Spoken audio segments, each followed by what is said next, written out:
Fiona Bruce. Thank you, Mr Deputy Speaker. I'm delighted to support this bill, not only because it's very rare for the Honourable Member for Rhondda and I to be so enthusiastically on the same side of any matter in this place, but also because a few months ago the All-Party Parliamentary Group on Alcohol Harm, of which I am chair, published this report, The Frontline Battle, an inquiry into the impact of alcohol on the emergency services. This is a catalogue of attacks on police, fire, ambulance and hospital staff. Throughout our inquiry, we heard countless first-hand accounts of the ways in which responding day in, day out to alcohol-fuelled incidents is physically and emotionally challenging to emergency service personnel. It is completely unacceptable that, for example, every 13 seconds in their line of duty, a police officer is assaulted. It's unacceptable for medical staff to have TVs thrown at them or an A&E consultant being kicked in the face. Assaulting the people who work in these crucial areas should not be without consequence. We heard about police who were assaulted, breaking up drunken street fights, pumping the stomach of a young person, tackling house fires caused or exacerbated by alcohol-induced forgetfulness, of our frontline emergency services being attacked day in and day out. And what really interested me was that this report received nationwide press coverage. Not only several national newspapers covered it, but also Breakfast TV. And however much we might like to think in this House that all party parliamentary groups are important, and I'm sure they are to all of us, it's very rare for them to receive such national coverage. And I think that showed a reflection of the public concern on this issue.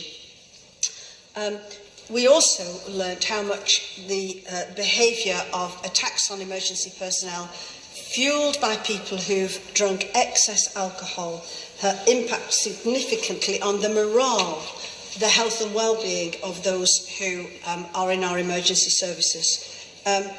We were shocked to hear of how emergency service personnel themselves were depressed, some of them leaving the service simply because they could not tolerate anything further on the scale of the assaults that they were receiving. One police force told us that their staff survey showed that 90% of police officers expect to be assaulted on a Friday or Saturday night when they are policing the nighttime economy. And what really shocked me too was an account in here regarding the female police officers. Female police officers policing the nighttime economy, going into licensed premises. One of them said, "There is one thing specific to female police officers, and that is sexual assault.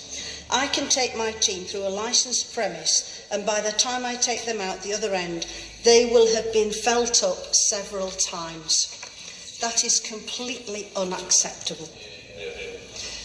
Frontline officers are in the firing line. 86% of police officers surveyed in the North East told us they'd been assaulted by people who had been drinking. And of those, 21% had been assaulted 6 or more times in their service.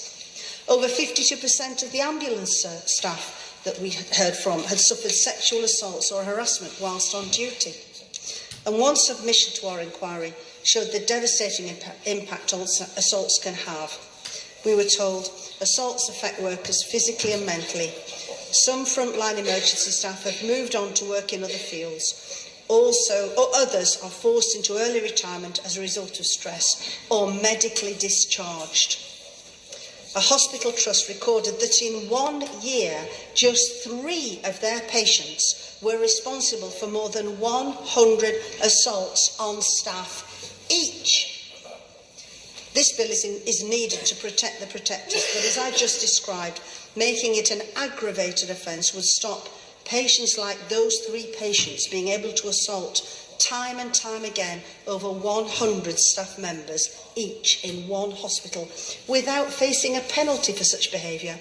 There has to be a deterrent, and this bill sends the message out that this behaviour is not acceptable and will no longer be tolerated.